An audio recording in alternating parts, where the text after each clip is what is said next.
5ই আগস্টে বাংলাদেশের জনগণ আওয়ামী লীগের বিরুদ্ধে একটি রায় দিয়েছে যে আওয়ামী লীগ বাংলাদেশে আর কখনোই রাজনীতি করতে পারবে না।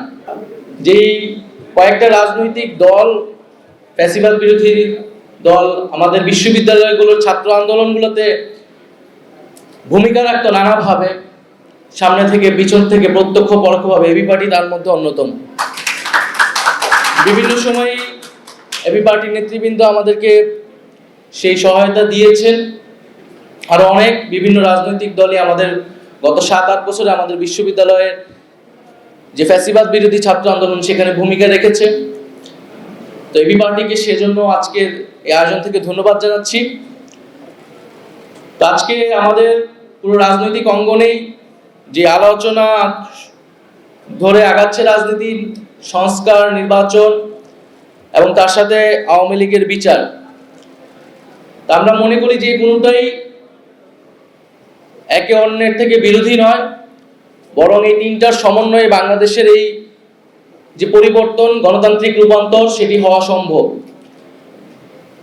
5ই আগস্টে বাংলাদেশের জনগণ আওয়ামী লীগের বিরুদ্ধে একটি রায় দিয়েছে যে আওয়ামী লীগ বাংলাদেশে আর কখনোই রাজনীতি করতে পারবে না।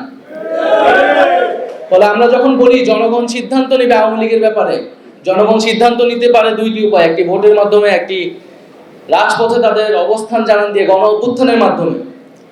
একটি যখন গণ অভ্যুত্থান হয়েছে, যে গণ অভ্যুত্থানে মুজিববাদকে, আওয়ামী লীগকে বাংলাদেশের জনগণ অস্বীকার করেছে এবং জনরোষে সেই ফ্যাসিস্ট সরকারের নেতৃবৃন্দকে দেশ থেকে পালাতে হয়েছে। এরপরে আওয়ামী লীগ বাংলাদেশে রাজনীতি করবে কি করবে না এই আলোচনায় আসলে আসতে পারে না। আমরা মনে করি আওয়ামী লীগের সেই নৈতিক ভিত্তি, রাজনৈতিক ভিত্তি হারিয়েছে। এখন তার আইনি বন্দোবস্ত কি হবে, কোন প্রক্রিয়ায়, কোন আইনি কাঠামোতে আমরা আওয়ামী লীগকে বাংলাদেশের রাজনীতি থেকে দূর করতে পারি এবং একটি গণতান্ত্রিক প্রক্রিয়ায় যেতে পারি, সেই বিষয়ে আমাদের সেই পথ আসলে উত্তরণ করতে হবে। তো সেই জায়গায় আওয়ামী লীগের নিবন্ধন বাতিলটা এই সময় অতি দ্রুত সময় আসলে করা উচিত। বিচার চলাকালীন সময়ে সাংগঠনিক রাজনৈতিক কার্যক্রম নিষিদ্ধ ঘোষণা করতে হবে এবং বিচারের মধ্য দিয়ে আওয়ামী লীগের একটা চূড়ান্ত ফয়সালা হয়তো আমরা পাবো। দ্বিতীয়ত, সংস্কারের কথা সকল রাজনৈতিক দলগুলোই বলছে।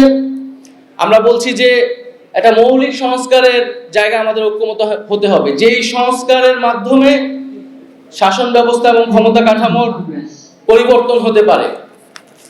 সেই মৌলিক সংস্কার যদি না হয়, তাহলে বাংলাদেশের আসলে যেই আকাঙ্ক্ষার জায়গা থেকে পরিবর্তন, সেই আকাঙ্ক্ষা আসলে বাস্তবায়িত হবে না।